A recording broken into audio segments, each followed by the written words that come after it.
Herzlich willkommen allen, die hier am Tisch sitzen. Herzlich willkommen alle, die hier in der Blumenthal-Akademie im Saal sitzen und herzlich willkommen allen denjenigen, die im Stream zuschauen. Das ist hier die zweite Folge unseres Begleitprogramms für die Ausstellung Zerheilt von Frédéric Brenner.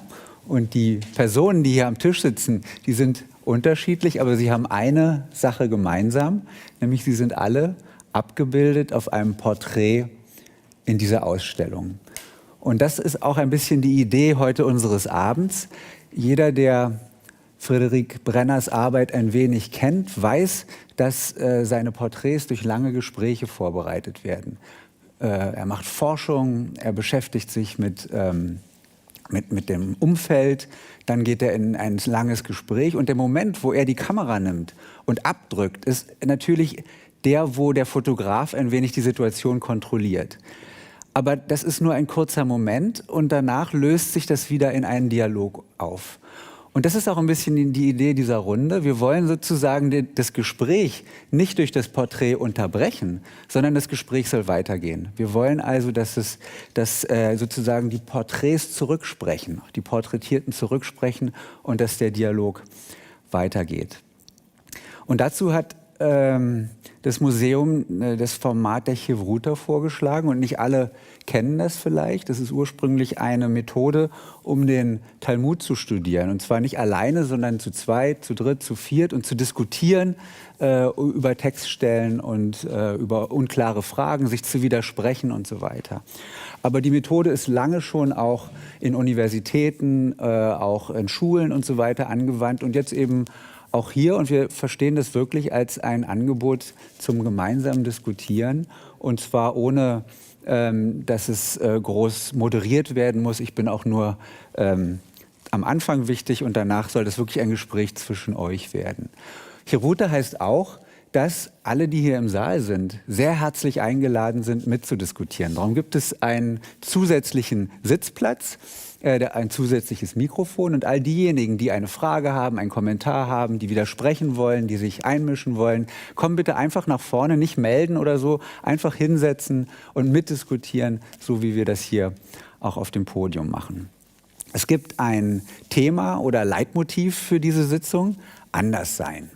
Und das ist natürlich ein riesiger Begriff.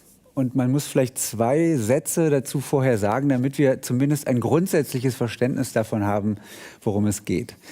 Der Begriff wird in der soziologischen Forschung, kulturwissenschaftlichen Forschung viel benutzt. Und im Grunde geht es um was ganz Einfaches, nämlich um die Tatsache, dass Personen oder Gruppen sich eine Art Gegenüber wählen, ein anderes wählen und aus dem anderen eigentlich erst so richtig verstehen, wer sie selber sind. Also es ist eine Art Auseinandersetzung mit einem anderen, eine Art Spiegelung.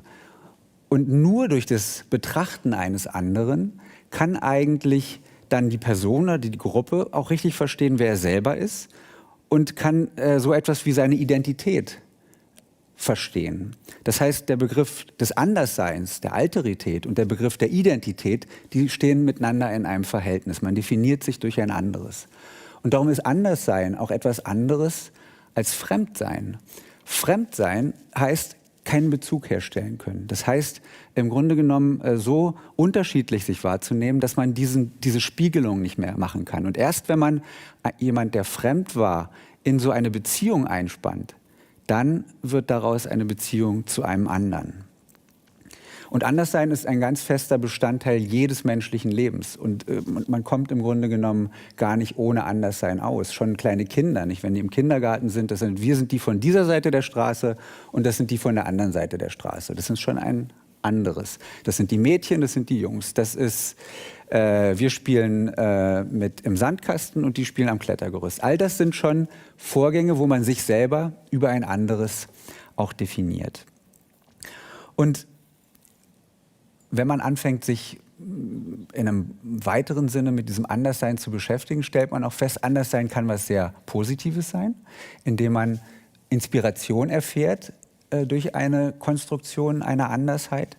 Und anderes kann was sehr Negatives sein. Es kann sehr einschränkend, belastend, es kann sogar sehr gewalttätig werden in den schlimmsten Fällen. Aber Anderssein ist nicht per se negativ oder gewalttätig, sondern es wird gewalttätig in spezifischen Konstellationen.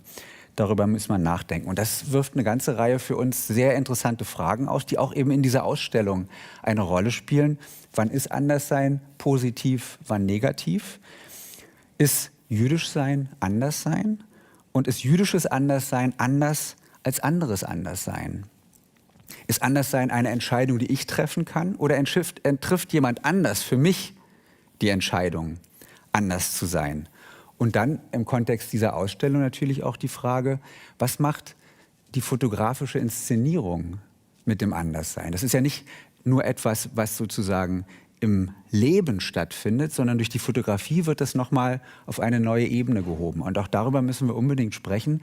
Was macht das mit dem Anderssein, mit der Andersheit, wenn man das abbildet und inszeniert, so wie Friedrich Brenner und alle Abgebildeten gemeinsam das hier getan haben. Das sind die Fragen, die ich interessant finde, und ihr habt bestimmt noch andere Fragen, die mindestens genauso interessant sind oder noch interessanter. Und hier sind versammelt 4 Personen, die nicht nur auf dem Porträt drauf sind, sondern die auch reiches Leben leben und die auch nachdenken und schreiben und künstlerisch arbeiten und deswegen sozusagen in 2 Funktionen hier beitragen können. Einerseits als diejenigen, die abgebildet sind, und wir werden die Geschichten und die Menschen hinter einigen dieser Porträts kennenlernen. Und mir ist das ein großes Bedürfnis, denn diese Porträts sind ja zum Teil auch rätselhaft und man hat so viele Fragen und ich bin so froh, dass ich die endlich stellen kann. Zu meiner Rechten Irene Runge, Soziologin, würde ich sagen, im Unruhestand, denn sie publiziert sehr viel. Sie ist regelmäßig in Zeitungen und im Radio zu sehen. Sie engagiert sich für die Kulturarbeit und hat auch eine Reihe von Büchern geschrieben. Ich habe gelesen, wie ich im jüdischen Manhattan zu meinem Berlin fand. Es ist ein autobiografisches Buch. 1942 in New York geboren, als Kind jüdischer Immigranten, dann 1949 nach Berlin-Ost gezogen, dann Abitur an der Abendschule, Studium der Soziologie und Wissenschaftlerin an der Humboldt-Universität und seit den 70er Jahren ein aktives Mitglied der jüdischen Gemeinde in Ostberlin. Daneben Benjamin Reich, Fotograf, 1976 in Bnei Barak geboren, in der Nähe von Tel Aviv, aufgewachsen in einer ultraorthodoxen Gemeinde und beginnt dann früh seine Beziehung zu dieser Gemeinde zu überdenken. Einerseits wegen seiner künstlerischen Neigung, vor allen Dingen für die Fotografie, und andererseits, weil er mit den Geschlechterrollen in dieser Community nicht zurechtkommt, wandert nach Paris aus, macht dort die École des Beaux-Arts, entwickelt sein fotografisches Können und kommt dann 2009 nach Berlin und inzwischen ein international etablierter Künstler mit sehr vielen Soloausstellungen und eine auch hier am Jüdischen Museum Berlin, nämlich 2011/12 die Ausstellung Heimatkunde. Zu meiner Linken Liat Hussein-Kantorowicz ist Performance-Künstlerin und Aktivistin, in Israel geboren, hat zunächst Geschichte studiert, so wie ich, in Tel Aviv. Ich habe es in Berlin studiert. Und arbeitete zunächst als Autorin und engagierte sich in ihren Texten für Minderheiten, bevor sie die Performancekunst als ein ihrer Ausdrucksmittel für sich entdeckte. Sie wird dann zu einer der Gründungsfiguren einer der ersten queeren Bewegungen im Mittleren Osten und wird dann von Israel zunächst in die USA emigrieren, von den USA dann zurück nach Israel und schließlich nach Berlin, wo sie schon 11 Jahre lebt und als Künstlerin arbeitet. Und last but not least Adam Joachim Goldmann, Fotograf, Autor, Journalist, stammt ebenfalls aus New York, so wie Frau Runge, hat zunächst Literatur und Philosophie an der Columbia University studiert und dann sich dem Schreiben verschrieben. Seit 14 Jahren ist er in Deutschland, zunächst in Berlin und seit 4 Jahren in München und schreibt vor allen Dingen für die New York Times über deutsche Kultur, vor allen Dingen über Musik, vor allen Dingen über Oper. Aber auch in Zeitungen in den USA, unter anderem für das jüdische Magazin The Forward. Das ist eine ganz kurze Vorstellung der Person, aber wir werden im Lauf des Gesprächs viel mehr und vielleicht noch viel Interessanteres über diese Personen erfahren. Das ist zumindest die Hoffnung. Und ich würde gerne eine erste Frage in die Runde stellen, die dieses Thema Anderssein mit euren Biografien verbindet. Ich würde gerne euch alle fragen, ob ihr euch in eine Situation erinnert, an irgendeinem Punkt eures Lebens, wo euch diese Effekte des Andersseins besonders auffällig geworden sind, wo euch deutlich geworden ist, hier findet dieser Effekt des Andersseins statt. Und mich würde auch interessieren, was das mit euch gemacht hat, wie ihr das empfunden habt, wie ihr damit umgegangen seid. Wer fängt an? Da magst du anfangen. Ich bin der einzige Amerikaner hier und ich stamme aus New York, die Upper West Side, was vielleicht das wohl jüdischste Platz auf der Welt außerhalb Israel ist. Und als Kind, also in meiner Gemeinde, habe ich mich nie besonders anders als Jude gefühlt. Also anders doch vielleicht als Mensch, als individuell.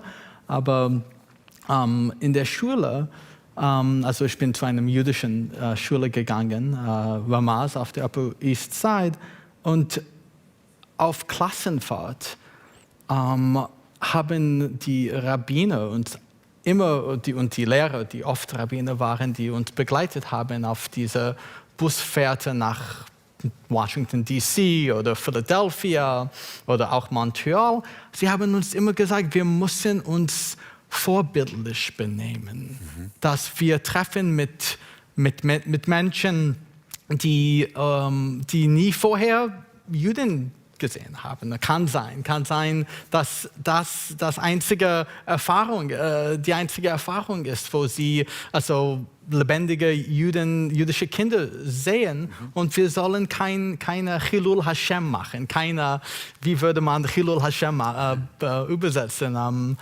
Kein schlechtes Vorbild von Juden und aber dieser Begriff von Chilul Hashem ist also es wäre schade für Gott, wenn die Juden so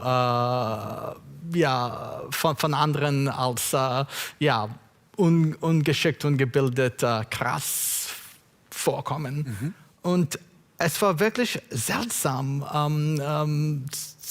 daran zu denken, wow, wir sind als Gruppe anders und wir haben diese Verantwortung für uns selbst, für die Schule und auch für Klal Yisrael, für die Gemeinde von Israel. Es war so ein Last auf einem kleinen Kind zu stellen. Wie sagt man, also inwiefern bin ich ein Muster für alle Juden in der Welt zu sein. Und wie gesagt, also außerhalb dieser Klassenfahrte war mein Leben als Jude in New York sehr normal, sehr, wie sagt man, uninteressant normal. Aber wir waren plötzlich zu einem, wie sagt man, Mascot geworden auf diese Trips. Das war vielleicht eine gute Vorbereitung auf die Aussiedlung nach Deutschland. Ja, kann wohl sein, ja. Andere Berichte, andere Erlebnisse? Vielleicht kann ich was sagen. Also eigentlich für mich, so anderes zu sein, waren so viele verschiedene Richtungen und eigentlich für fast mein ganzes Leben. Also in dem Moment, wo ich erst zu den USA kam als ein Kind, ich war die anderen als Migrantinnen, ja, aber damit kommt irgendwelche Freiheit zu machen, was ich will. Und von diesem Zeitpunkt habe ich fast total die Normalität verloren. Ich war queer, ich war subversiv, ich hatte subversive oder andere politische Meinungen und Aktionen. Ich war aktiv in ACT UP in den USA, also ich war später als Sexarbeiterin und Sexarbeitsrechte-Aktivistinnen und dann zurück, als ich in Israel und Palästina war, auch sehr aktiv in den Bewegungen für palästinensische für Freiheit eigentlich oder für die gleichen Rechte der Palästinenser zusammen mit Palästinensern, was ist gar nicht normal an diesem Mal in Palästina, so wie auch nicht in Israel. Aber bei mir, es war ganz okay, weil da gab niemals diesen Druck, mich in Vergleich mit irgendwelcher Normalität zu leben. Aber was mir Besonderes ist, dass als mich sich selber als Jüdinnen zu sein. Und das habe ich eigentlich erlebt, als anderes zu sein, was ich eigentlich selber erlebe in Deutschland. Dann kam dieses Verständnis, dass ich anderes bin.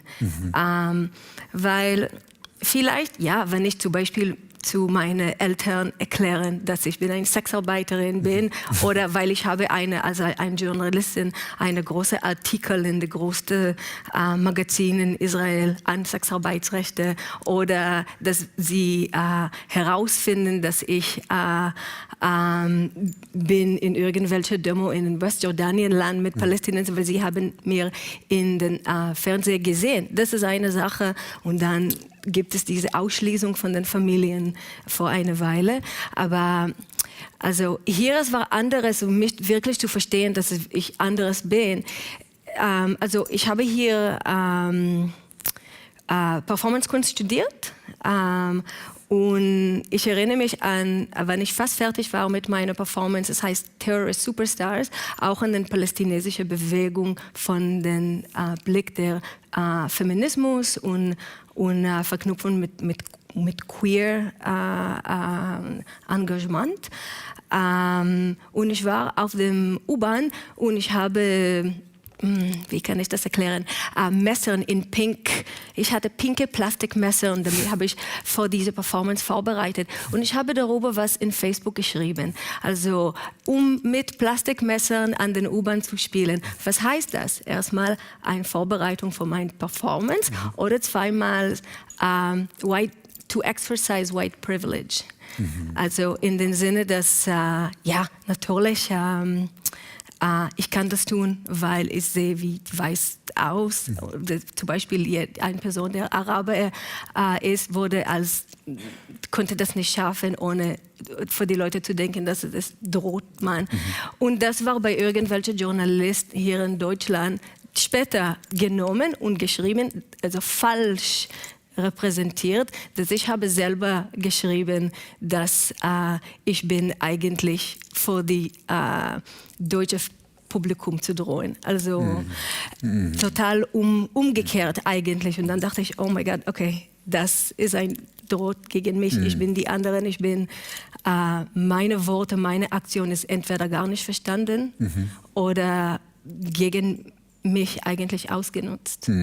Und interessant, weil eure Situationen, die ihr jetzt beschrieben habt, auch schon in verschiedener Weise unterschiedlich sind. Einerseits war hier die Andersheit bei Adam, war erstmal sozusagen so eine 1:1, kann man sagen. Und bei dir ist die Andersheit was sehr facettenreiches und sehr... Und du hast dieses Erlebnis als vornehlich negativ, belastend beschrieben. Während du hast gesagt, es gab auch, zumindest in einer Phase, in einem Moment, hat es auch was Befreiendes und was dich freigesetzt hat von vielleicht Zwängen, die du vorher empfunden hast. Und da sieht man schon an diesen beiden Beispielen, wie breit das Feld ist. Ja, vielleicht machen wir mal mit Ihnen weiter, Frau Runge. Erinnern Sie sich an eine Situation, wo Sie anders sein gefühlt haben? Na, ich glaube, man ist doch immer anders in jeder Situation, als wenn man sich selber erlebt, dann ist man immer anders als die anderen. Und insofern habe ich, glaube ich, nie so darüber nachgedacht, weil es war ja klar, also wenn man in Ostberlin lebt und in Pankow lebt, und da leben im Grunde vor allem, sagen wir mal, Remigranten, kommunistisch-jüdische Remigranten, na, dann weiß man gar nicht, dass es noch ein anderes Deutschland gibt. Man denkt, die Welt besteht aus Immigranten, aus Leuten, die gekämpft haben. Und dann so wie Adam in New York, also ja. Ja, aber ich musste da nirgendwo hin. Also ich meine, wir haben dann keine Ausflüge gemacht, betreute. Rabbiner hatten wir ja nicht. Gelegentlich kamen welche aus Amerika. Aber die waren natürlich auch, na, wenn die kamen, hatten die auch andere Motive, glaube ich. Aber das andere, ich glaube, das andere entsteht ja dann auch durch das Tun, durch das, was man macht. Also wenn man dann Bücher schreibt, ist man anders als alle, die keine. Aber an der Uni zum Beispiel, also Humboldt-Uni, Volkskunde, war ich sehr anders, weil anders als die anderen habe ich ununterbrochen irgendwas publiziert, was aber in der DDR eigentlich nicht ging, weil es dauerte immer so 3 Jahre, bevor was erschien. Aber weil ich in den Zeitungen geschrieben habe, kam es eben jeden Monat oder alle 2 Wochen. Und dann hatte ich am Ende, ich weiß nicht, ob es sowas heute noch gibt, man musste so eine Listen machen am Jahresende mit seinen Publikationen. Und dann hatte ich immer so viele, dass es fast peinlich war. Und da konnten die mich natürlich alle nicht mehr leiden, weil ich habe völlig die Norm versaut. Aber ich habe das nie so als Anderssein empfunden, sondern, oder doch, aber das Oder anders völlig normal. Normalität. Ja, es war die Normalität, war, dass die anderen waren alle anders. So rum war es. Ja. Nicht ich, sondern Ja, ja. die anderen waren anders. Ja. Und die anderen, die sind bis heute anders, wenn es sie noch gibt. Nicht? Also ich habe da gar keine großen Beziehungen gehabt. Und die Beziehungen, die ich hatte, waren ja immer eher mit Leuten, die so waren wie ich, die also auch alle anderen anders waren. Aber ich glaube, ich meine, es ist ja Quatsch, weil in der DDR gab es gar nicht so viele Leute wie mich. Aber in Berlin gab es die halt im Prenzlauer Berg. Und also war man dort in einer Gruppe von Leuten, die so anders waren wie man selber. Aber das hat sich im Laufe der Jahrzehnte nun verloren und jetzt bin ich eigentlich gar nicht mehr so anders, weil ich staune ja, wie anders jetzt die ganze Stadt geworden ist, ja. Das ist ja überhaupt viel aufregender. Also ich bin jetzt nur noch, sagen wir mal, die älteste Generation und dann kommen da solche Paradiesvögel angeflogen.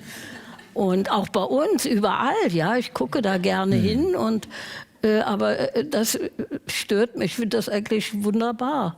Nicht? Aber es gibt ja in dem Sinne keine Beziehung dazu. Man guckt und staunt. Und das ist sehr schön. Und darum finde ich, kann man auch nur in Berlin wohnen. Also in Deutschland. Ich kenne die anderen Städte gar nicht. Das braucht man auch nicht zu gucken. Vorurteil, das stimmt a priori. Benjamin, wie ist es bei dir?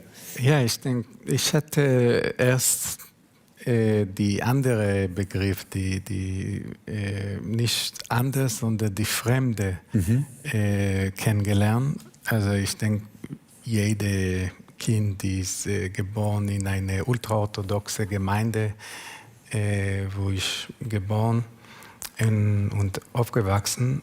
Das ist das Erste, das er kennt, dass er ist die Chosen, also der Welt und die alle anderen, die Nicht-Juden oder die Juden, die leben Tel Aviv, oder, die sind fremd und ich denke, erst später habe ich das Gefühl, dass ich anders als die anderen.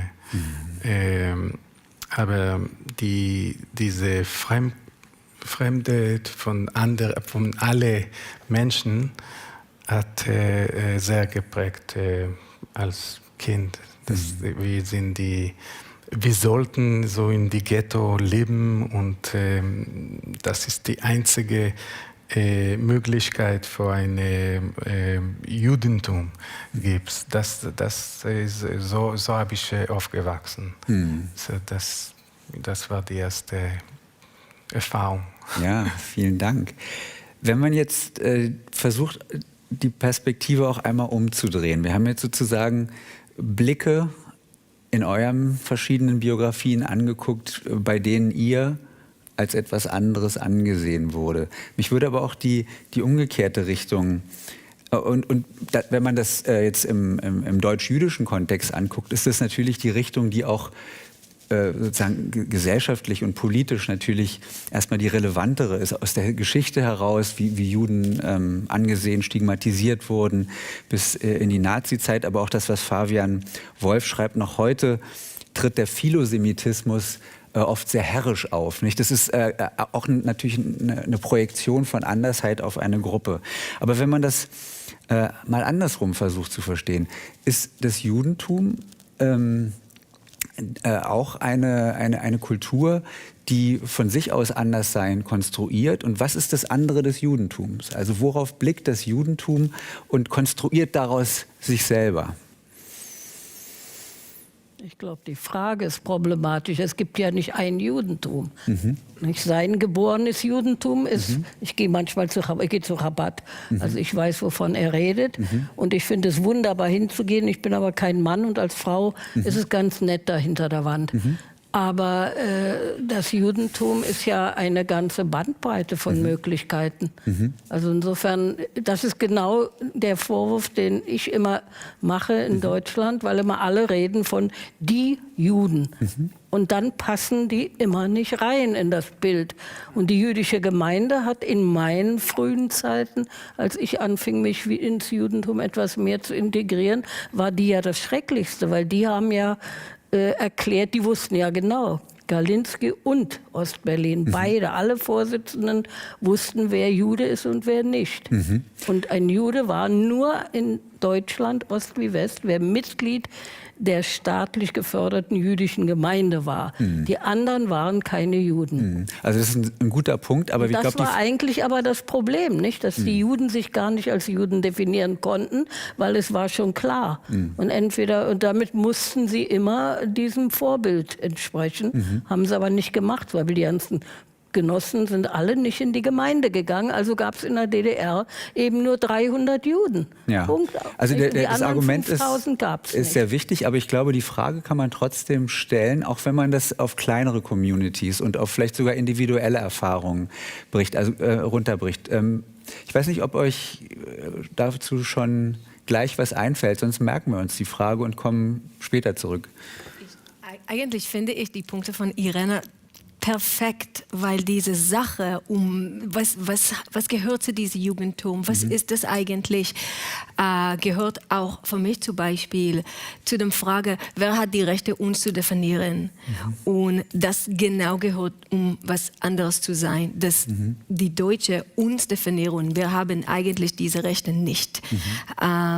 Und dann ist es immer zusammenkommt mit, ob wir gute Juden oder nein und was ist die Rolle. Ich glaube, das kommt auch mit, obwohl es ist noch eine andere Frage, was heißt nicht diese andere sein, sondern wie sind Juden anderes als andere, zum Beispiel andere marginalisierte Leute oder irgendwelche anderen. Und was ich finde, ist, dass wir haben eine sehr bestimmte Rolle in der deutschen Gesellschaft eigentlich. Wir müssen die Juden spielen vor die Deutsche. Oder so treffe ich. Und wenn ich nicht diese Rolle perfekt spiele, dann bin ich eigentlich rausgeschmissen. Oder ich habe nicht die Rechte für mich selber, meine eigene Personalität, Leben und sowas zu definieren. Für mich, jüdisch zu sein, ist es sehr intim, ist es sehr persönlich und ich nehme das wie eine Zusammenfassung von verschiedene Facetten, die gehören nicht zu was die Deutschen wollen. Und auf die andere Seite, ich fand mir am ersten nur als Juden von einer politischen Ebene. Wenn ich habe meine Rolle oder meine Stimme verstanden, dass ich habe Recht, um was zu sagen, auch für die Rechte vor anderen, die auch als marginalisiert sind. Zum Beispiel auch Palästinenser, arabische, muslimische auch. Und das haben wir in Verknüpfung. Also für dich ist es, weil du in deiner Identität aus so vielen Elementen baust, gibt es die anderen nicht. Du hast mehrmals den Begriff die Deutschen verwandt. Ist das, das erinnert mich an eine Stelle auch aus dem Text aus Fabian Wolf, der sagt, die Deutschen, wie wir alle Nichtjuden und Jüdinnen aus Nicht-Einwandererfamilien nennen. Also das ist vielleicht, ich will dich nicht festlegen auf den Punkt, aber es gibt vielleicht in dem doch sowas wie eine Alteritätskonstruktion. Stimmt. Und eigentlich in Wolfs Text gibt es so viele verschiedene Punkte und Facetten dazu, dass er hat das nicht so deutlich gesprochen, aber er spricht zu diesem Punkt, dass like he finds ich habe das auf Englisch ja, ist völlig gelesen, in Ordnung. Entschuldigung, ich mache I make a retreat to my inner Jewishness, also um zu sagen, we have a language that you don't understand. Und ich glaube, das gehört auch zu meiner Kunst zum Beispiel, nicht nur als Juden, aber irgendwann, und das genauso in diesem bestimmten Moment, wo ich beschrieben an diese bestimmte Performance, habe mich selber entschieden, ich will nicht zu die hegemonische Gruppe zu reden, sondern mir ist es mehr interessant, zu anderen marginalisierten Leuten zu reden, Juden oder nicht, und diese Vernetzung zu machen auf der Basis und was wir zusammen in Zusammenhang haben. Für Amerikaner, wir haben keinen sehr starken Begriff von Leitkultur. So eigentlich sind wir sehen uns an als eine multikulturelle Gesellschaft. Und also für mich, also wir haben, also die Juden, ja, so die meine Gemeinde waren, meine Familie, unsere Idee von jüdisch sein war immer im Gegensatz zu einem, ich denke, ziemlich altmodischer Begriff von nicht-jüdisch sein gerichtet oder also eine Art nicht-jüdisch sein, eine Art goyisch zu sein, die eigentlich auch eine Minderheit in Amerika ist. Leute, die zu einem Country Club gehen oder ein Yacht haben oder Golf spielen oder alle diese Markierungen von elitäre Leben, die an uns Arme jeden geschlossen war. Also es war ein bisschen eine Ghetto-Mentalität. Aber ja. Ja, interessant. Ja. Benjamin, fällt dir was ein, wo du empfindest, dass auch du oder deine Gruppe sich über ein anderes besser verstanden hat? Ich denke, ich habe, wenn ich ausgegangen von der ultraorthodoxen Welt, ich bin auch zurückgegangen nach meinem Studium in Paris und ich wollte eigentlich treffen die andere, also die waren schon für mich die andere. Wo ich geboren bin, ist geworden für mich die andere, weil ich war die Fremde schon, weil ich bin rausgegangen. Und ich denke, ich habe in meine diese Zurückkehr zu der Mea Shearim in Jerusalem oder Bnei Brak in der ultraorthodoxen Welt eine Romantisierung von die andere gehabt, auch wegen der Kunst. Die Fotografie sucht immer diese Leute, die in die Grenze oder die sind die ein bisschen weit von unserer Welt leben. Und ich hatte die Möglichkeit, das zu fotografieren. So ich bin zurückgegangen zu diese andere von andere. Ja. Ja, vielleicht ist jetzt wirklich der Punkt, um über Bilder zu sprechen. Und ich würde vielleicht bitten, dass wir das Porträt von Irene Runge mal auf die Bildschirme spielen und gemeinsam uns das anschauen. Ein wunderbares Porträt, strahlt, das ist so ein Blick nach innen für mich. Aber schildern Sie denn mal, wie war denn das, dieser Vorgang? Wie kam es zu diesem Porträt und wie geht es Ihnen mit dem Bild? Erkennen Sie sich wieder? Na, ich habe ja entdeckt bei der Vernissage, dass alle Frauen über ihre Fotos wütend waren. Alle, also mit denen ich gedacht, wie sehe ich denn aus? Aber dein Bild finde ich gut. Und so ging es mir auch. Die anderen fand ich auch immer alle toll. Sogar Judith Kessler, die war noch verzweifelter. Aber naja, was... Wir wissen ja, wie er das macht, nicht? Brenner geht einem so lange auf den Wecker, bis man dann eigentlich gar keine Lust mehr hat. Und dann macht er das Bild und dann sieht man aus, wie er wahrscheinlich denkt, wie man ist, oder? Ja.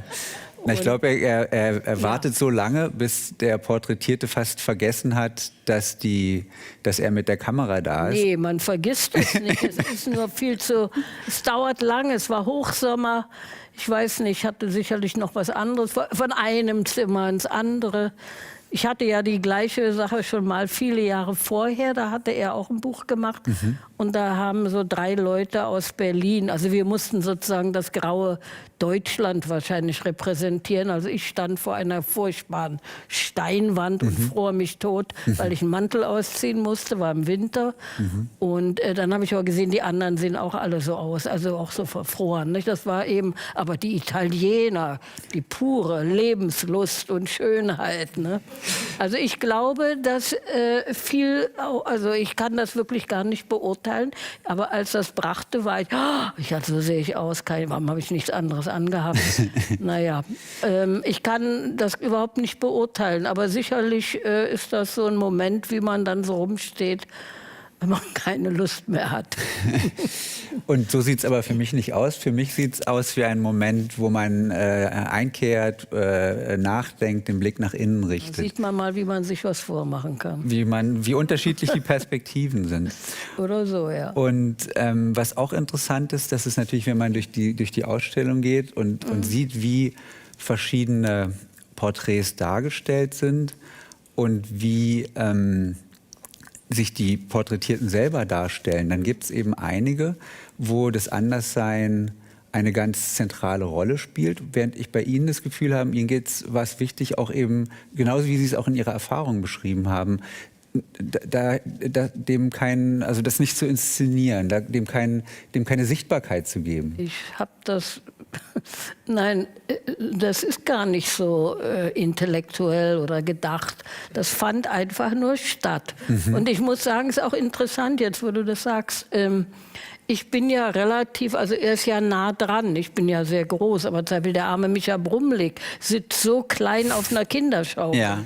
Nicht? Also dann, das meine ich, es hat sicherlich auch was mit dem Künstler Frederik zu tun, wie wir alle aussehen. Ne? Also wie er uns wahrnimmt und naja, dann ist man das eben. Ne? Aber ich weiß gar nicht, ich habe damals gar nicht darüber so nachgedacht. Aber Sie können nicht verhindern, dass andere über das Bild nachdenken. Ja, klar, aber es ist ja interessant, dass man so aussieht, wenn man tief in sich, naja. Liege ich ganz falsch mit also seht ihr eine genervte Person oder seht ihr, ja, schon? Ja, aber ich würde sagen, und das muss ich sagen, eigentlich für viele von den Fotos, gibt es irgendwelche, wenn Sie die zusammen, gibt es oft diesen Aspekt von Intimität. Und es ist genau so, weil du lachst nicht oder du machst keine falsche oder inszenierte, es sieht nicht inszeniert an. Und dann frage ich mich, ist das eine Art von Inszenierung für dich? Also so wie Lapidot schreibt in dem Text, Jewishness that shows that it is only personal, private, interior. Also wo diese Verinnerlichung von einer Identität auch ein bisschen was Demonstratives hat. Naja, würde das nicht voraussetzen, dass man mit so einem Programm in das Programm des Fotografierens hineingeht? Oder dass man so lebt? Ja, ich weiß es nicht. Ich bin sehr beeindruckt, dass man das alles sehen kann. Also ich glaube wirklich, ich meine, das ging doch Stunden. Und wahrscheinlich hatte ich Hunger oder irgendwas oder wollte weg, aber ich weiß es gar nicht mehr. Ich weiß nur, Frederik, das ist ja richtig, man hat ja endlos, wir haben ja jahrelang geredet, ne? Und dann hat er immer wieder, und ich wollte immer wieder dieses Ostberlin, das hat ihn ja verfolgt. Und da waren wir schon lange gar nicht mehr in Ostberlin gedanklich, aber er wollte das immer noch begreifen. Und darum glaube ich, also, naja, Küche, ja. Ja, ich vermute, Sie haben vorher auch an anderen Orten Ja, ich Fotos sag ja, in gemacht, allen quer durch die Zimmern Wohnung, waren wir. aber das ist es dann geworden. Das ist es geworden. Die anderen kenne ich ja nicht, die anderen Bilder. Viele der Porträtierten haben mir erzählt, dass eben in diesen langen Gesprächen und auch der Moment dann, wo die Aufnahme gemacht wurde, dass es für sie auch ein Moment war, über sich selber nachzudenken und auch vielleicht gerade in diesen intensiven Gesprächen und durch diese Befragung bestimmte Dinge an sich selber wahrzunehmen, die sie vorher vielleicht so nicht wahrgenommen haben. Weiß ich nicht mehr. Nee. Sorry. Ja. Forgot. Ja. Ja. Habt ihr Fragen? Gibt es aus dem Saal Fragen? Denn wir wollen ja nicht, dass der freie Platz verwaist. Also gerne jederzeit dazustoßen und einfach sich einmischen. Das war unbequem, ne? Dann man dahin und wieder weg. Und ja, aber so ein bisschen Bewegung ja, mal sehen, wer tut gut, wärmt auf. Also nicht zurückhalten. Dann würde ich wirklich zum weiteren Porträt kommen, nämlich das Porträt von Benjamin Reich. Vielleicht zeigen wir das auch mal. Bei dir ist ja das nochmal eine besondere Situation, weil du bist ein fotografierter Fotograf. Also du wirst als Fotograf fotografiert. Ist das besonders schwierig? Nein oder jein. Also ich bin auch ein Mensch, Fotograf und Mensch. Und wenn Frederik hat mich gefragt, ich war erst sehr froh, weil ich konnte schon seine Arbeit von früher und ich admiriere schon lange seine Werke, Bücher, die ich hatte und dann haben wir gesprochen und wo wird das sein und also als Fotograf, ich weiß, ich muss das alles da sein und in dem Moment und ich sollte vergessen alles, was ist als Fotograf zu sein in diesem Moment. Das heißt, nicht gucken, die Licht, wie wird das gesehen und so. Und einfach eine Akteur zu sein, ein Modell in diesem Moment. Und das ist, ich denke, wichtig für den Fotograf, dass die Person ist mit ihm in diesem Moment. Ja, das Bild jetzt steht genau in der Küche. Es sind zwei Küchen, wir haben zwei Küchenbilder gesehen. Das kann kein Zufall sein. Ja. Wie ist es genau zu dieser Situation gekommen? Warum ist das Porträt nicht in einer der Millionen anderen Situationen entstanden? Ja, eigentlich, wir dachten vielleicht in die Dunkelkammer, weil ich mache manchmal so schwarz-weiß Bilder in Dunkelkammer entwickeln und aber ich wollte, dass es auch mit meinem Partner, mit Nathanael, wird und so etwas, die Frühstück, wie wir essen jeden Morgen und sitzen zusammen. Und das hat, wir haben so entschieden am Ende. Jetzt kann ich nicht meine Küche ändern. Ich wollte schon lange, weil dann stimmt nicht mit dem Bild. Ja. Und ihr esst auch jeden Morgen die gleichen Cornflakes, damit es immer noch stimmt. Ja. In dem kurzen Text von Susan Sontag gibt es diese wunderbare Aussage über die Fotografie. Und ich glaube, das kann man auch für deine Arbeit sagen, aber vielleicht auch für dieses Porträt. Photographer makes the familiar appear strange. Oder it confers value on something that is banal. People become icons of themselves. Und das finde ich gerade ein Gedanken, der bei einer so alltäglichen Situation wie ein Frühstück eines Paares vielleicht besonders interessant ist. Ist das was seht ihr auch diese Möglichkeit der Verfremdung? Seht ihr genau diesen Effekt, dass eine ganz alltägliche Situation vielleicht Ebenen entwickelt und eine Aura entwickelt, die sogar über diese Situation hinausgeht, wenn ihr euren Gedanken mal freien Lauf lässt. Ja, also für dich ist das wahrscheinlich nur ein normales Frühstück und jetzt ist es für Ewigkeit da, dieses Moment. Es beschreibt irgendwie dich und dein Leben und dein Leben in Berlin.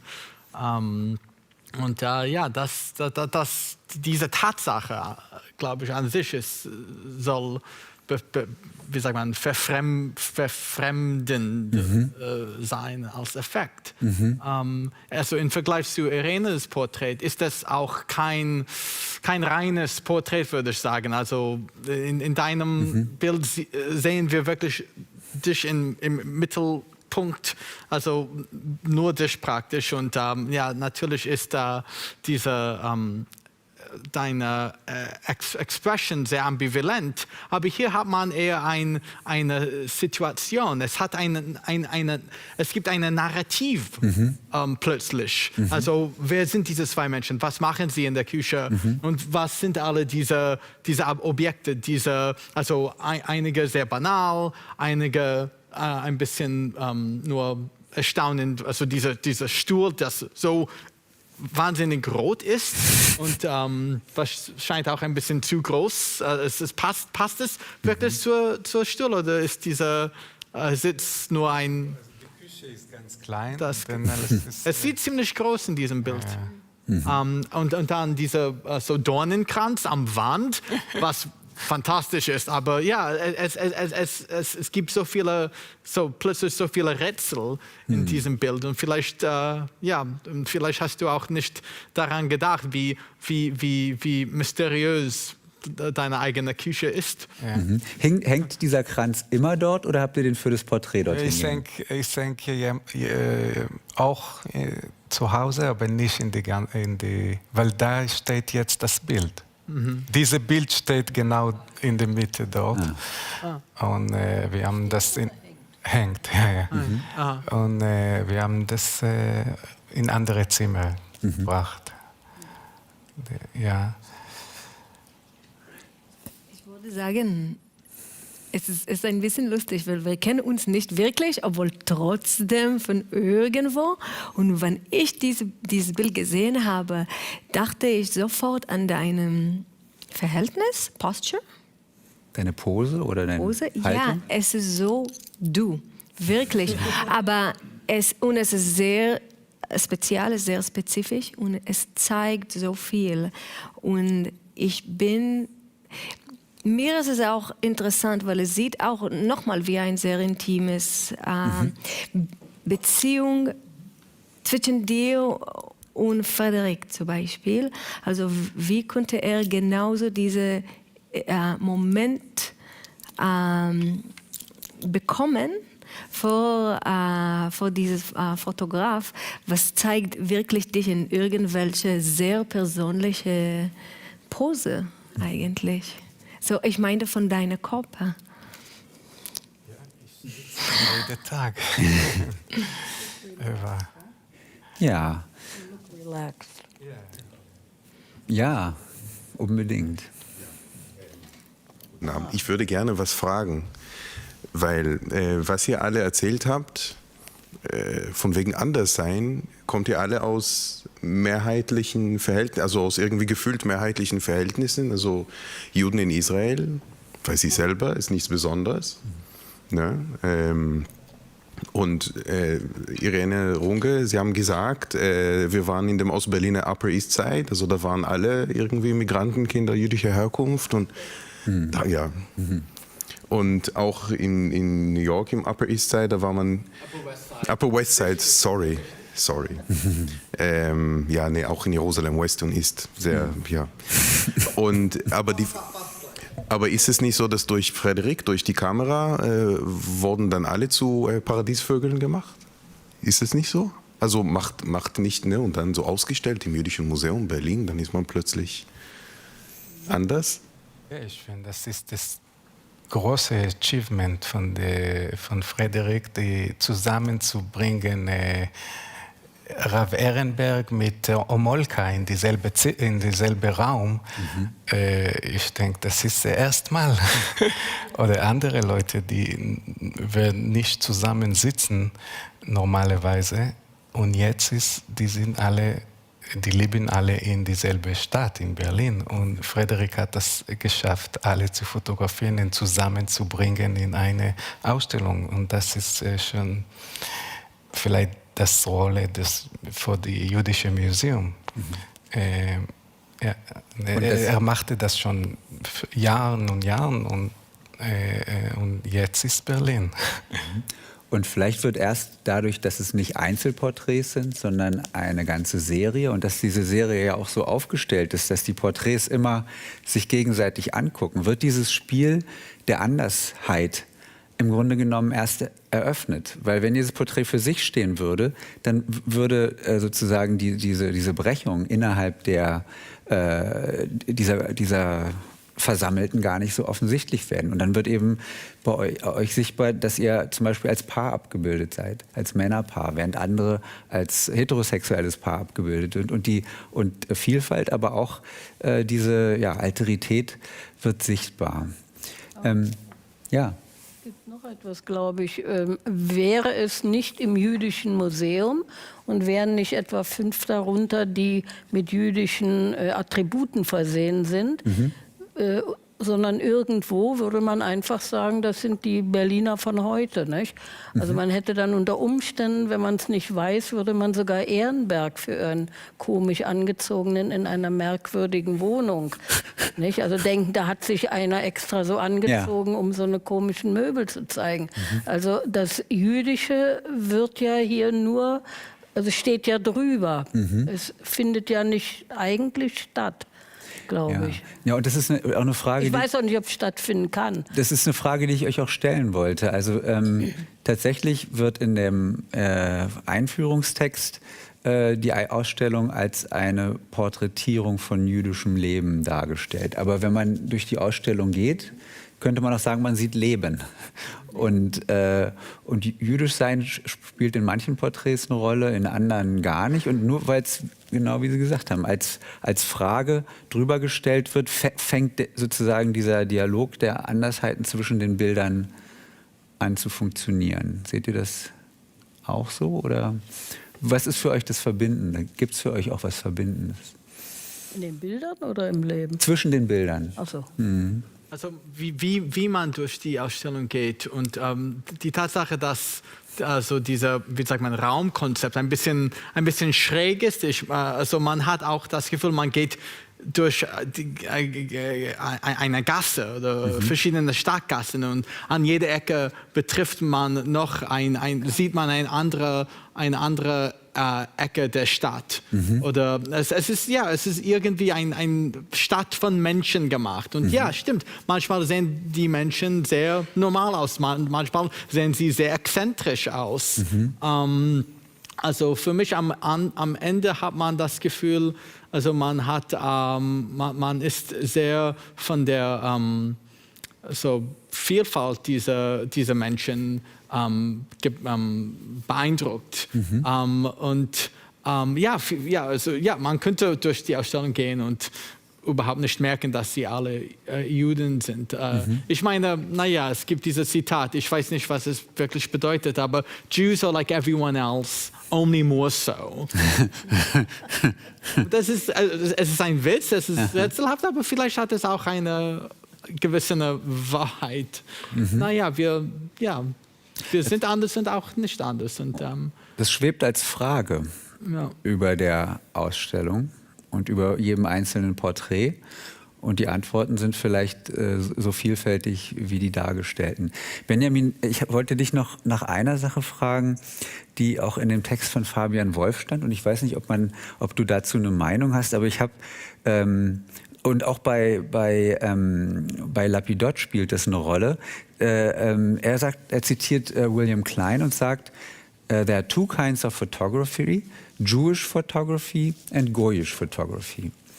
Und später wird das dann noch spezifiziert. Was ist spezifisch an Jewish Photography? Also das könnte auch ironisch gemeint sein, sagt Lapidot. Aber Alex Leverk hätte gesagt, Jewish Photography is a lover's quarrel with assimilation. Und dann kommt noch ein weiteres Zitat, was Morris bringt. Jewish photographers are looking towards the culturally, religiously, ethnically and socio-economic other. Das sind natürlich jetzt sehr unterschiedliche Definitionen und du brauchst dich gar nicht da konkret darauf zu beziehen. Aber würdest du überhaupt diese Unterscheidung zwischen Jewish und Goyish Photography für sinnvoll halten? Ja, also ich denke, dass wir können gehen zu Beginn des Judentums sozusagen und sagen, Abraham, der Vorvater der jüdischen Volk, hat die erste, wenn wir hören von ihm, er geht aus von seiner Heimat, Haran, also Irak irgendwo, und er muss zu Knaan. Also Gott sagt ihm, und er geht mit seinem Bâton, mit dem Makel, und das ist so die ewige Jude, die Idee. Und ich sage dieses Beispiel, weil ich denke, dass die Kamera für mehrere Juden war Fotografen, das war so wie für Abraham, die Lechlecha, die Objekt, damit kann man in verschiedene Kulturen und verschiedene Leben treffen, weil also diese Laufen mit der Kamera ist wahrscheinlich, es hat etwas mit Judentum, weil Juden haben immer versucht, ein Fotograf versucht immer eine Heimat sozusagen zu machen, ein Quadrat zu framing his place sozusagen. Und ein Fotograf hat er kann keine Heimat haben oder keine politische Ideen, wenn er es mit der Kamera, weil die Kamera ist schon die Frame, also er muss die Frame alles als objektiv sehen. Also in diesem Fotografie hat viel mit Judentum zu tun. Kann man auch gehen in eine kabbalistische Welt und dann sagen, ja, die Licht, die kommt von der Dunkelheit, von der Dunkelkammer, Camera obscura.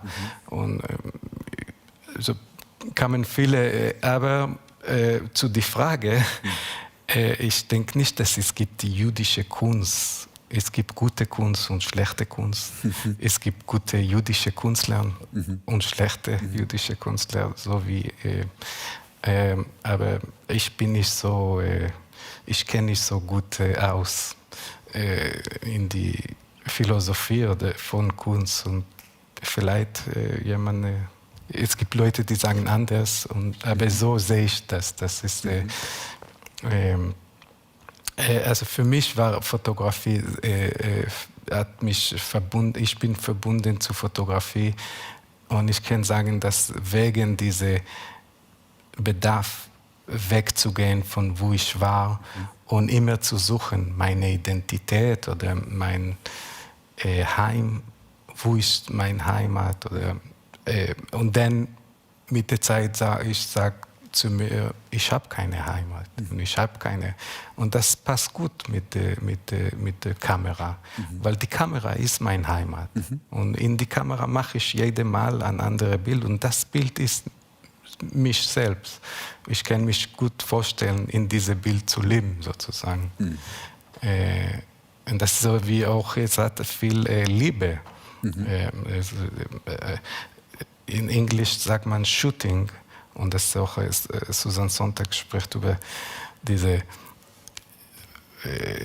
schlechte Begriff für Fotografien. Aber ich denke, dass Fotografie ist Liebe. Ein Fotograf muss seine Protagonist leben. So kann das und das, wir sehen das auch in der Ausstellung. Er muss mit den Leuten sprechen, bis er trifft eine zusammen, wo er kann das Foto machen. Um nicht zu theoretisch und absurd ästhetisch zu sein, ich denke, so jüdische bildende Kunst sieht doch anders. Ich weiß nicht, ob Fotografie, also was für eine Rolle Fotografie an sich spielt, aber auch mit wie sagt man, Gemälde.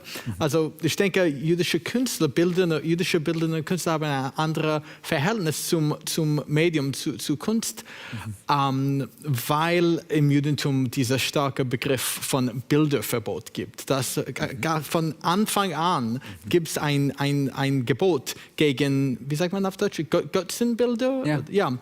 Und ich denke auch lange, deswegen sieht man auch in der Malerei, gibt es eigentlich nicht so viele große jüdische Maler in der Zeitgeschichte. Also es gibt natürlich viele andere historische Gründe dafür, aber es ist immer eine Theorie von mir gewesen, dass wenn der Fotografie kommt, es zeigt die Malerei, haha, wir können machen, was ihr versucht haben, so viel besser. Wir können die Realität genau, wie sagt man, capture, abbilden. Oder einfangen. Genau, aber auch in diesem Moment hat es auch die Malerei und bildende Kunst in Allgemeinen etwas gelernt, gezeigt, dass eigentlich die Rolle von Kunst hat eigentlich nichts mit Mimesis zu tun. Es hat keine reine mimetische Funktion. Ich denke, deswegen sieht man so viele Juden bei der Geburt von Fotografie in den frühen 20. Jahrhundert, also spät 19. Jahrhundert, 20. Jahrhundert, besonders in Ungarn. Also plötzlich alle diese Juden wussten, okay, wir können diese Bilder machen, weil die Bilder sind nicht echt. Sie zeigen nicht die Realität an sich. Sie zeigen eine Bedeutung und es geht mehr um Interpretation als diese reine mimetische Funktion. Und ich sehe dann in bildender jüdische Kunst, und wie gesagt, nicht nur in der Fotografie, dieser sehr theoretische Element, dieses Element von Diskurse und Debatte und versteckte Symbolen und verschiedene Bedeutungen. Vielleicht ist das, was jüdisch an der bildenden Kunst. Ja, du hast einen Gedanken dazu. Ja, ich wollte eigentlich was zu sagen, zu dieser Bedeutung, um Fotografe zu sein, was du so poetisch beschreibst. Weil für mich ist das alles zu tun mit einem Blick. Also eigentlich, um Fotografe zu sein, also so ich mich vorstelle, ist eigentlich ein Blick zu haben. Und es ist immer genauso, wie du beschreibst, dieser andere Blick, dieser fremde Blick, from the outside looking in. Einfach so. Und ich glaube, dass passiert das auch oft mit jüdischen Leuten, die sich als Fremde oder als anderes fühlen. Aber bei mir zum Beispiel, das hat zu tun auch mit Migration. Also auch als Migrantin, wenn du mehrmals das machst, dann du bist immer die andere, die schaut hin von draußen. Aber auch als Künstlerin generellerweise, natürlich wie Fotografin, was es bildet, ist dieser kritische Blick, weil du hast nicht den Blick von drin, sondern von draußen und dann kommt mit irgendwelcher Ebene von Kritik, was auf jeden Fall bringt was von dem Sinne von Kunst, von dem Sinne von Theorie oder sowas. Wir sehen was anderes. Und für mich ist es auch Macht. Es ist Macht, um was zu ändern. Also wenn ich denke, es ist so und so, aber ich sehe die Fehler oder was falsch ist in der Gesellschaft mehr klar als anderes, weil ich mehr kritisch bin durch diesen Blick, dann kann ich das als Tool benutzen, um was zu ändern. Und das ist aber, so wie du es beschreibst, mehr was mit Anderssein zu tun hat, als was jetzt spezifisch mit Jüdischsein zu tun hat. Stimmt. Ja, ja. Oder mindestens die Verknüpfung dazwischen. Ja, Das hat mit Kunst zu tun. ja, bitte. Gleich eine Frage dazu stellen, weil ich das so spannend finde. Also das mit dem fremden Blick als anders, also als jemand, der oder die anders ist, auch vielleicht mehr sehen kann. Also das finde ich super spannend. Aber ich frage mich dann wieder und wiederholt vielleicht ein bisschen die Frage von vorher, wie das dann ist als Fremde oder Migranten, also ich frage jetzt dich, aber es geht auch an die ganze Runde, oder Migrantin oder anders dann fotografiert zu werden, weil es, also man kann durch die Kamera diese Distanz haben, um die anderen zu sehen, aber wenn man selber dann fotografiert wird, ist es auch immer etwas Objektivierendes? Oder wie war auch eure Erfahrung mit den Porträts für die Ausstellung? Also ich frage dich jetzt, hast du dich da anders gefühlt oder dieses Gefühl von Alterität gehabt, weil du jetzt vor diesem Objektiv stehst und als Subjekt gewiss? Vielleicht blenden wir bei der Gelegenheit auch das Porträt von Liat ein und dann können wir das gleich auch besprechen. Das können wir tun. Danke für die Frage. Also ja, eigentlich war das es ist eine Inszenierung. Ja, ich glaube, das kann man das sehen, hoffentlich, dass vielleicht im Vergleich zu dieser Intimität in irgendwelche eigene Haus oder so, es ist eigentlich eine Performance, würde man sagen. Also ich habe kein Gefühl, dass jemand hat mir inszeniert. Ich mache eine Inszenierung erstmal. Und das kam, wie ich glaube, bei den anderen nach sehr langen Gesprächen mit Frederik. Und wie ein Künstler ist es bei mir, was oft passiert, dass ich habe eine Idee, eine Form von Aktion oder was das ich vorstellen oder zeigen will. Und nur danach kam die Idee, warum oder was steht dahinten. Ich sage, das ist eine Performance in dem Sinne, dass ich habe eigentlich die Räumlichkeiten, lass uns sagen, die Straße benutzt, um sicher zu fühlen, also um nackt zu sein und irgendwelche Mut zu zeigen, vielleicht. Weil ich wusste, dass die Kamera, andere Personen da, schützen mich wenn ich solche Aktionen mache, dass ich selber nicht machen konnte. Ein bisschen. Und eigentlich die Endeffekt-Performance ist hier, oder? In den Ausstellungen. Ist nicht auf der Straße, weil da gab nicht so viele Leute. Es war sehr, sehr früh morgen. Deshalb konnten wir das schaffen. Du hast gerade schon das Wort Sicherheit verwendet. Ja. Auf deinem Körper steht Bring me to safety. Ja. Wo ist Safety? Das ist eine gute Frage. Und wenn ich dann durch diese Bild denken musste oder wollte, bevor ich hier gekommen bin, dachte ich, vielleicht sollte ich dann schreiben, Bring me home. Aber solchen Mut würde ich nicht haben. Was wir zeigen oder was ich zeigen wollte, ist eigentlich dieser Widerspruch zwischen der harten Stadt, der fremd für mich als Migrantin bin, mit dem Körper. Und ein Körper kann sehr weich sein, sehr vulnerabel, aber auch, wie gesagt, für mich ein Tool, also als Tools für Widerstand, für Performance, für irgendwelche Ideen rauszubringen. Aber dieses Bring me to safety, dieser Text, wenn ich darüber dann denke, ich denke, okay, aber wo ist diese Safety? Safety ist für Leute, die anders sind, die Migrantinnen sind oder sie wie marginalisierte Leute gesehen. ist nirgendwo, auf keinen Fall in den veröffentlichten Raum, vielleicht in den Heimat. Also ist es nur eine Vorstellung, kann man sagen. Es existiert nur in den Vorstellungen. Vielleicht ist das in den Heimatland, so in Home. Aber als Migrantin oder ein häufiger Migrantin, ich habe sowieso eine komplizierte Beziehung mit dieser Idee von Heimatland, was ich glaube, dass viele jüdische Leute haben auch und auch queer Leute haben auch, weil Heimat kann auch ein sehr gewalttätiger Ort sein oder mit komplizierten Erinnerungen, kann man sagen.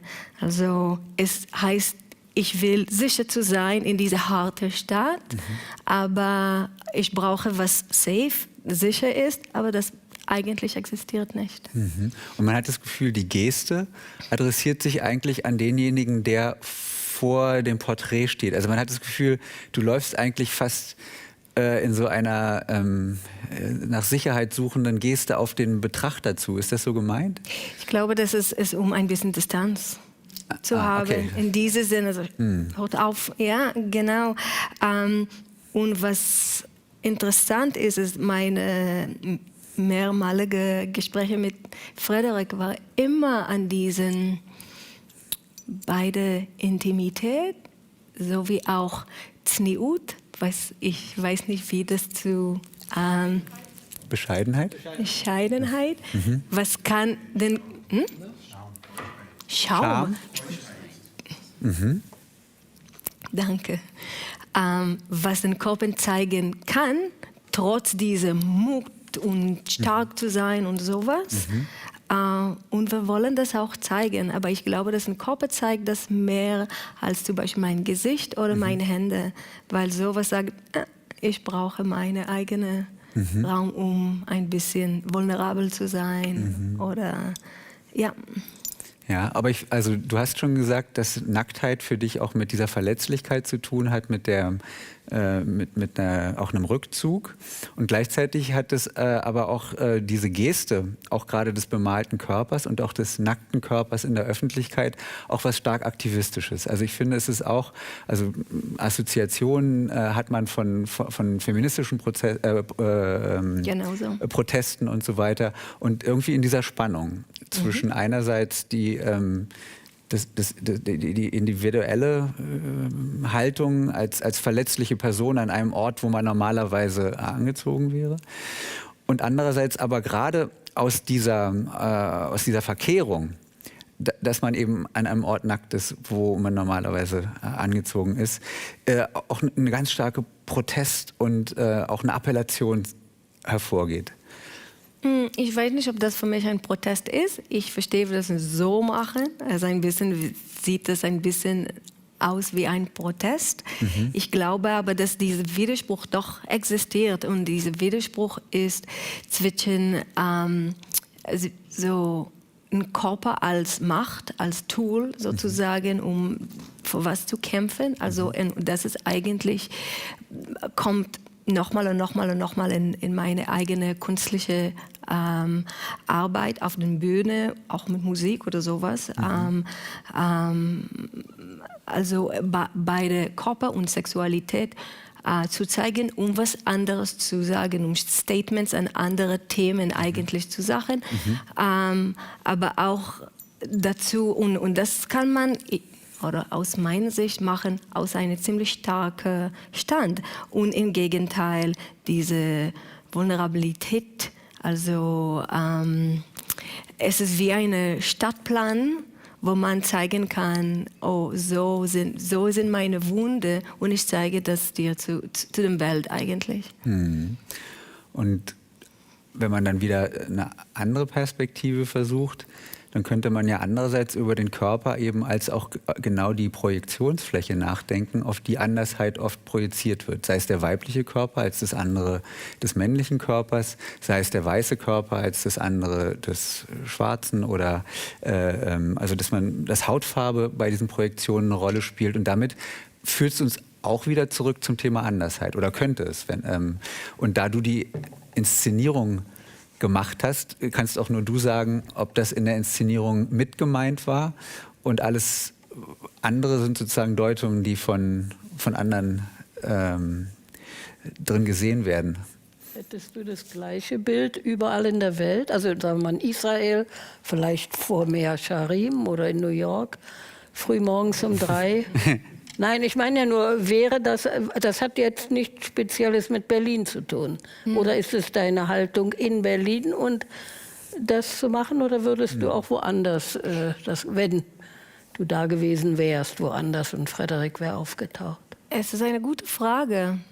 Ich glaube, das hat mit einer fremden Stadt sozusagen. Nicht überhaupt Berlin, obwohl wir wollten, ich wollte auch dort. Fremde Stadt.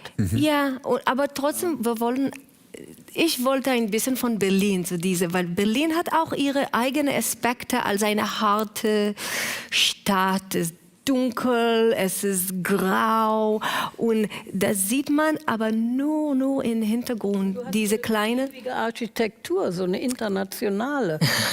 Das ist ja eigentlich Berliner Architektur sein. Aber man könnte sagen, die ist gerade nicht beliebig, weil das ist genau einer dieser Gegenden der Stadt, ich glaube, es ist am Hauptbahnhof, die man in der Kulturforschung auch als Nichtort oder Unort bezeichnet hat. Also eine vollkommen Urban gesichtslos, es ist reine Investitionsobjekte, die da stehen, da wohnt niemand, das sind nur Hotels, Büros und insofern macht es für mich einen Teil auch dieser Inszenierung mit aus.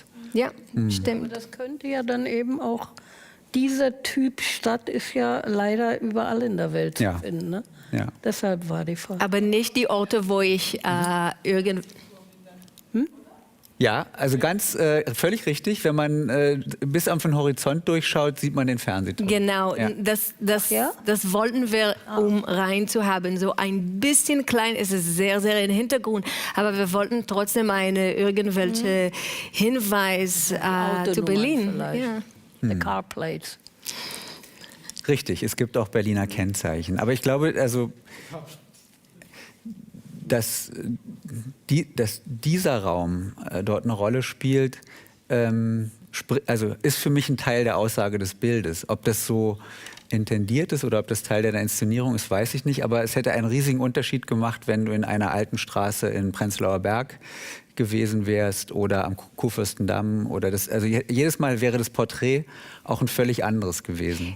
Ich glaube, das, was damit gemeint ist, dieser Kontrast.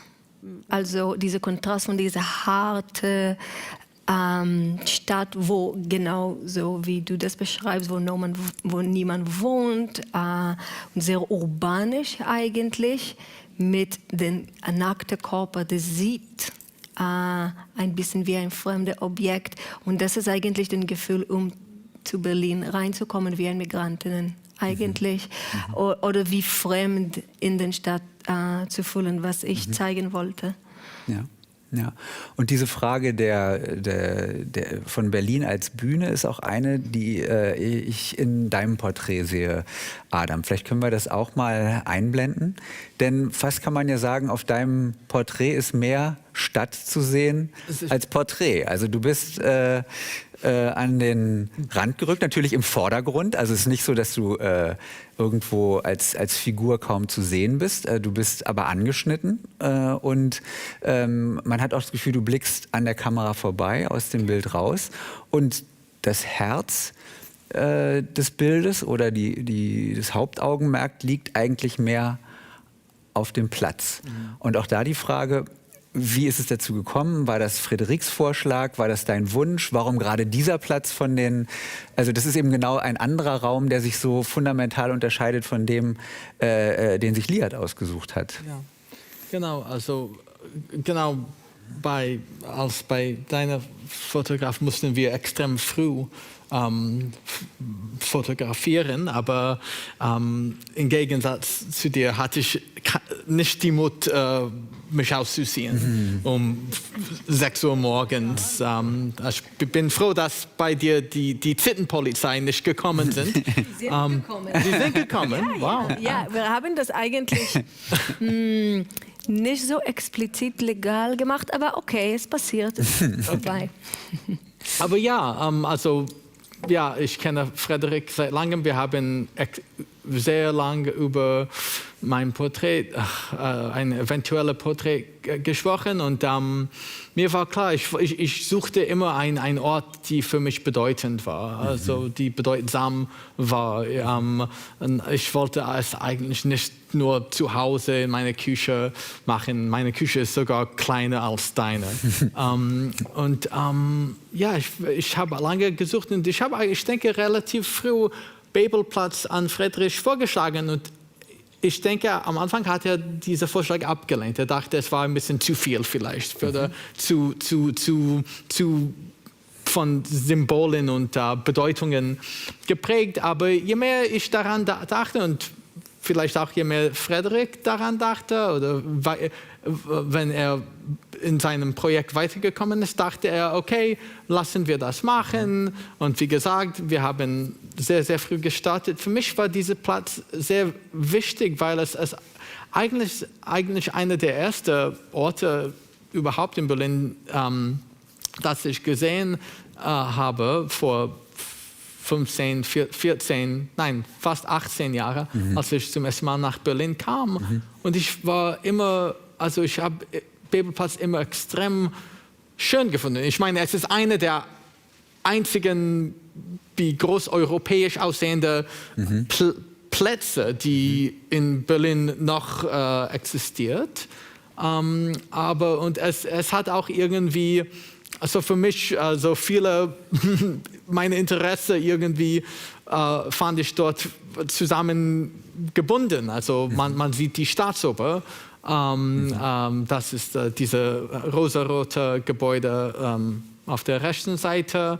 Man sieht die Universität. Ich bin nach Berlin mit der Uni zum ersten Mal, also die ersten paar Mal gekommen, um Deutsch zu lernen.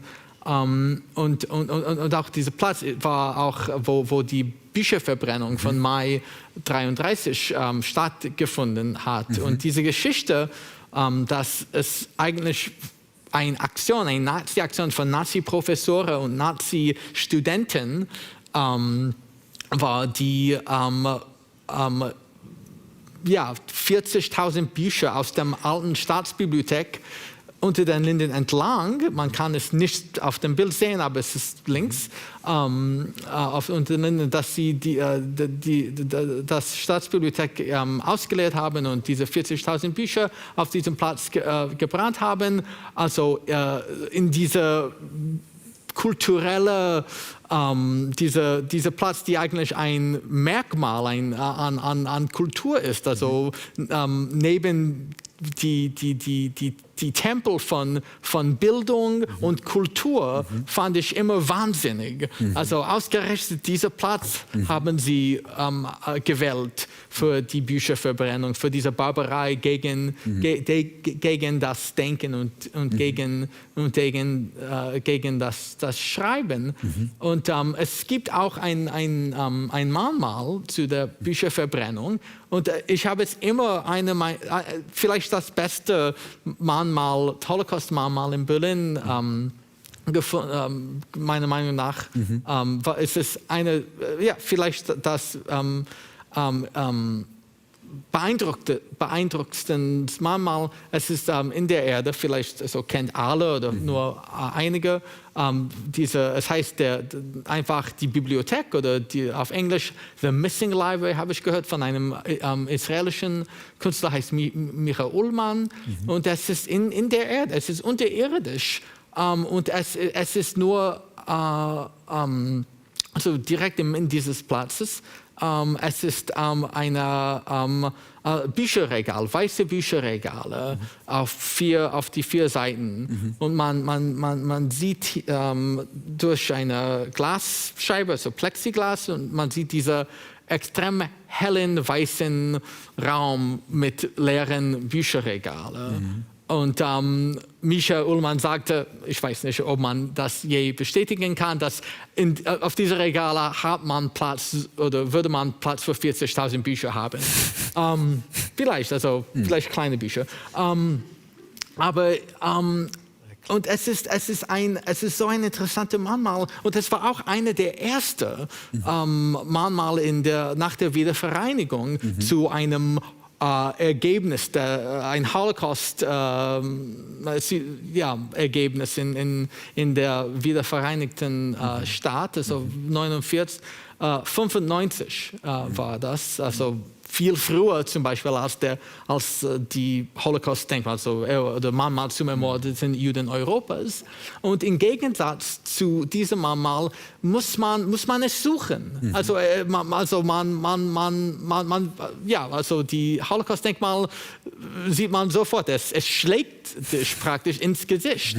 Aber hier, wenn man keine Ahnung hat, würde man das verpassen. Und es braucht Zusammenarbeit, es braucht eine Art wie Collaboration mit dir. Du musst es finden, du musst es wahrnehmen und dann langsam verstehen, was es bedeuten kann. Und ich habe es immer auch geliebt, weil es zeigt eine Abwesenheit, etwas, die nicht mehr dort ist. Also es ist irgendwie, so, um poetisch zu sein, die Anwesenheit einer Abwesenheit zeigt Michael Ullmann mit diesem Denkmal.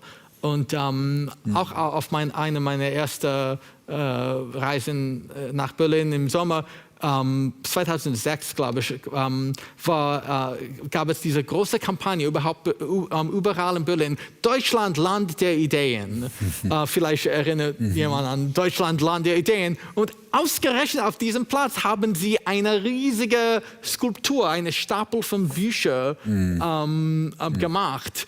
Und es war irre. Es war auch Bücher von wie die größte deutsche Schriftsteller Thomas Mann, Goethe, Heine, Kleist. Ich meine, warum sie dieses Ort zu einem Lob von deutscher, die Reichtum von deutscher Schriftsteller ausgewählt haben, war mir sehr seltsam. Aber so wie du das beschreibst. Ja, Das war doch klar. Das war der Platz der Bücherverbrennung und darum hat man dort wieder Bücher hingebracht. Ja, und dort aber wurde jedes Jahr, gab es schon in DDR-Zeiten, genau an dem Ort Erinnerungsveranstaltungen, Demonstrationen. eine Erinnerung, Und Ehren und so weiter. Und dann war nichts mehr. Ja. Dann war nämlich die Wiedervereinigung und dann, Jahre später, wurde das inszeniert. Nicht? Also es ist, ich meine jetzt nur, man hat da immer irgendwas mit Büchern gehabt. Aber mit dieser Wahl Jedes genau Jahr. dieses Platzes und du hast ihn jetzt wirklich in seiner auch Dringlichkeit beschrieben und wenn man die anderen Schichten auch der Architektur abtragen wollte, dann würde man noch viel mehr Widersprüche und sehr, sehr scharfe Konfrontationen auch in diesem Platz sehen. Das heißt, du hast dich im Grunde genommen mitten in das reinbegeben, was Frédéric als Theater of Memory bezeichnet. Und sowohl er als auch Elad Lapidot in seinem Text sagen, dieses Berlin Theater of Memory, das wäre, Frédéric sagt, er hätte fast das Gefühl, er wäre in einen fast theatralischen Raum gekommen mit einer für ihn zunächst unverständlichen Darbietung. Beide sagen aber auch, diese Art von Raum, von Theaterbühne, von Performance, das schließt auch an das an, was du sagst, schreibt umgekehrt aber auch denjenigen, die sich darin bewegen, eine bestimmte Rolle zu. Ich weiß nicht, ob du das empfindest, wenn du an diesem Platz bist, ob du sozusagen damit eine Zuschreibung und vielleicht auch eine Einschränkung empfindest, die also so wie das Brenner und Lapidot beschrieben haben, die aus im Grunde genommen der Zuweisung einer Rolle besteht. Ist das ein Gedanke, der für dich Sinn macht? Ich bin Journalist, also ich beobachte, ich beschreibe, ich versuche Dinge zu deuten, aber also das für mich ist ein Porträt, aber auch ein Straßenbild und das beschreibt irgendwie also mein Straßenleben. Also vielleicht klingt das komisch. Und eigentlich haben wir mehrere Bilder gemacht und Frédéric hat mir auch andere gezeigt, wo ich inmitten der Platz stand. Und ehrlich gesagt, ich fand es besser als Porträts von mir. Als ich ganz im Mitten stand, ich dachte, ich sehe gut aus. So das ist ja, ein gutes Bild von mir. Aber jetzt, wie es entstanden ist, ist das eigentlich, finde ich, nicht ein besonders gutes Bild von mir, sondern das Bild an sich ist viel stärker, viel ambivalenter, vielfältiger, wenn ich nur auf der Seite bin.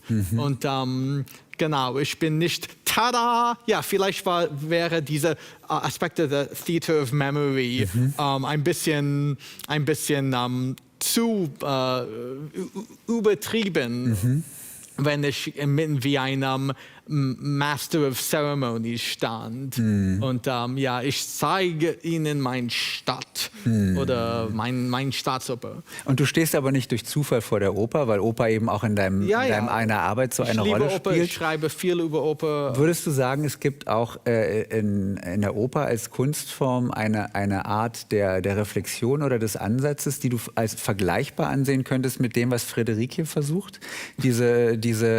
Das Spiel mit den Alteritäten, aber auch das Sichtbarmachen einer Inszenierung, die dadurch weniger machtvoll wird. Das könnte ja der fotografische Blick sein.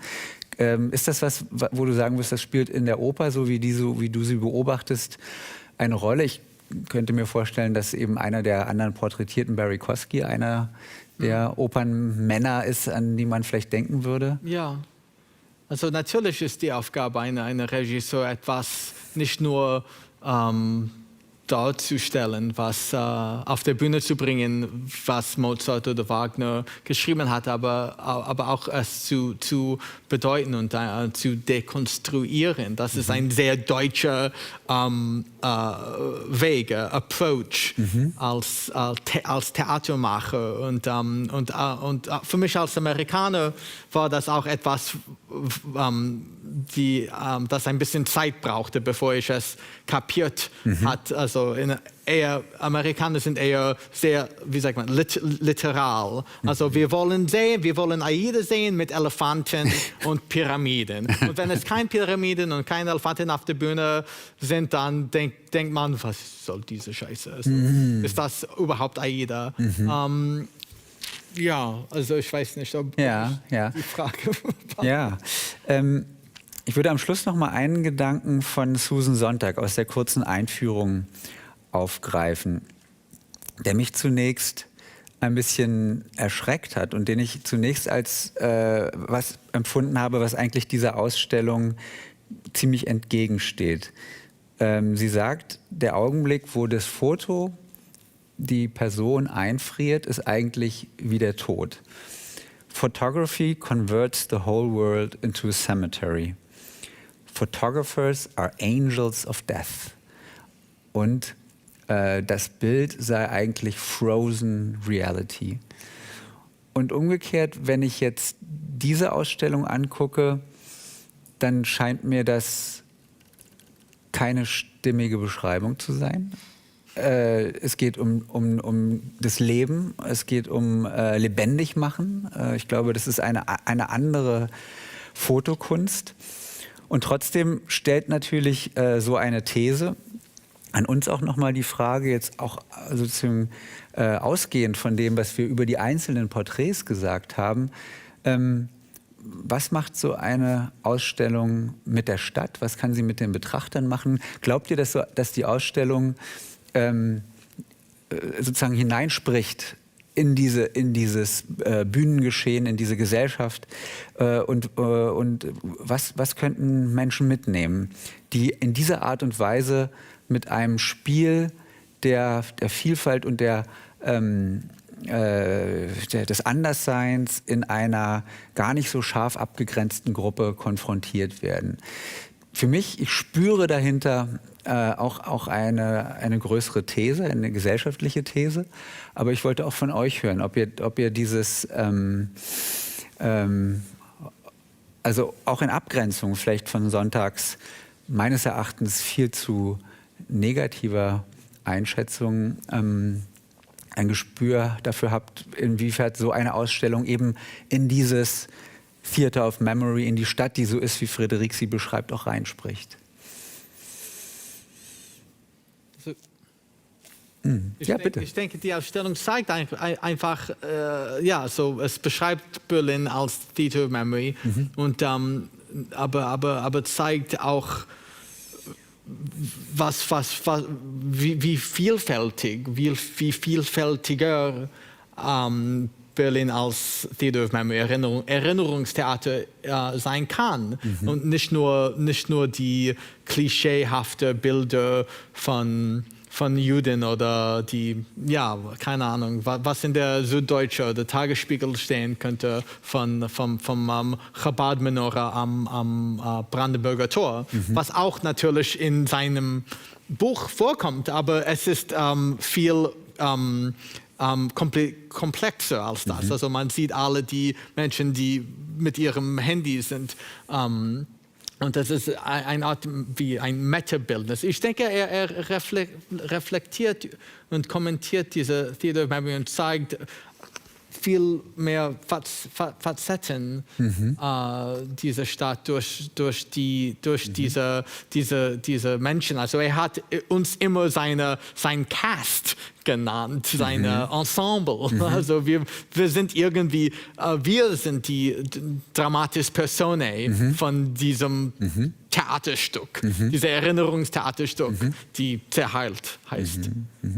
Würdet ihr es annehmen als Zusammenfassung, dass es vielleicht auch sowohl für die Abgebildeten, aber auch für die, die das betrachten, also auch eine Hilfe ist, Andersheit erstens viel intensiver wahrzunehmen und zu beobachten, dann die Funktionsweisen, wie Andersheit entsteht, so offen zu legen, dass sie vielleicht nicht mehr so schädlich sind, nicht mehr so zuschreibend sind und damit vielleicht auch den Abgebildeten, aber vielleicht auch der Stadt so eine Art Handreichung zu geben, ein bisschen auch einen Frieden zu machen mit dieser Andersheit und damit anders umzugehen. Also ich habe noch einen Gedanken. Als ich durch die Ausstellung ging, habe ich mich unheimlich gefreut, Leute zu sehen, die ich kenne. Ja. Und die ich nicht kannte, sahen eigentlich überwiegend so aus, dass ich sie gern kennenlernen würde. Ein paar habe ich danach dann auch kennengelernt oder dadurch. Also sind eigentlich überwiegend Leute, die mir sympathisch sind und die für mich eigentlich zu Berlin gehören. Und ich finde, die treffe ich natürlich in keinem jüdischen Milieu. Nicht? Die treffe ich sonst wo, aber nicht im jüdischen Milieu. Im jüdischen Milieu gibt es eben nur Herrn Ehrenberg und davon, okay, Homolka ist Ganze, naja. Aber das hat mir so gut gefallen. Ob andere Leute damit was anfangen können, weiß ich nicht. Ich denke mal, es stellt sich einfach her, dass es die Juden nicht gibt. Und ich glaube, das ist das Beste, was uns damit passieren kann. Dass da sonderbarste Gestalten sich angucken und dich angucken und essen oder trinken oder irgendwo herumsitzen. Und er hat ja auch ein paar nichtjüdische Leute als Sympathieträger oder irgendwas mit reingebaut. Und das alles insgesamt ist ja doch ein Bild für Berlin. Und ob Leute das akzeptieren, dann müssen sie in ihre Bücher. Wie sind dann eure Eintragungen in den Gästebüchern? Da müssten die Leute sich doch irgendwie äußern. Ja, da müssen wir mal reinschauen. Hast du noch einen Gedanken? Ja, es ist eigentlich, wenn du dieses Wort Komplexität gesagt, dachte ich, aha, ja, genau so. Und das ist eigentlich in total Widerspruch zu Susan Sonntags Beschreibung von diesem Tod eigentlich. So, wenn man fotografiert ist, dann ist es eigentlich gefroren ist und dann zu Ende kommen. Weil wenn ich sowas höre, ich will dann wirklich durchsprechen will und zu sagen, nein, das ist nicht die Ende. Also gibt es immer mehr, das du nicht siehst. Und eigentlich, was diese Ausstellungen uns zeigen, ist genau diese tiefere Blick aus verschiedenen Aspekten. It's like the things are not as they seem. Du kannst auch um den Ecke noch eine andere und noch mit eine Person, wo, wie gesagt, es sieht intim, aber ist das nicht oder ein anderer Raum, umgekehrt. Und diese Zusammenfassung von verschiedenen Aspekten sprechen gar nicht vor einzelne Art von jüdisch zu sein. Und das gefällt mir, weil es zeigt, es kann immer mehr sein, als was nur da in Raum steht. Dann könnte man sagen, diese Sätze von Susan Sontag sind für uns das andere gewesen, was uns geholfen hat, am Ende uns identisch zu fühlen oder zumindest zu einer Schlussfolgerung zu kommen, die ich glaube, wir zumindest ein Stück weit teilen. Die Zeit ist leider rum. Wir hätten noch sehr, sehr lange weitersprechen können. Ich fand eure Geschichten, eure Ideenbeiträge wunderbar und interessant und ich bin sehr froh, dass wir diesen Blick hinter die Bilder machen konnten. Dank an euch, Dank ans Publikum, an alle Zuschauer und ganz besonderer Dank natürlich an all diejenigen, die diese Diskussion auch vorbereitet haben, als Kurator Ofer Waldmann, dann vom Museum Senior Rosbach, Gesa Struve und die technische Seite Artlights und Henrik Jäger. Ich möchte auch darauf hinweisen, dass diese Serie noch weitergeht. Es gibt einen weiteren Kreis mit Menschen, die auf den Porträts sind, am 16. Februar 2022. Und dann zum Abschluss der Serie ein Gespräch mit Friedrich Brenner. Nachdem man sozusagen so viel über ihn gesprochen hat, muss man natürlich auch mit ihm sprechen. Und das wird am 2. März sein. Ich hoffe, dass die eine oder der andere vielleicht auch zu den zukünftigen Veranstaltungen kommt und wünsche für heute einen schönen Abend. Vielen Dank.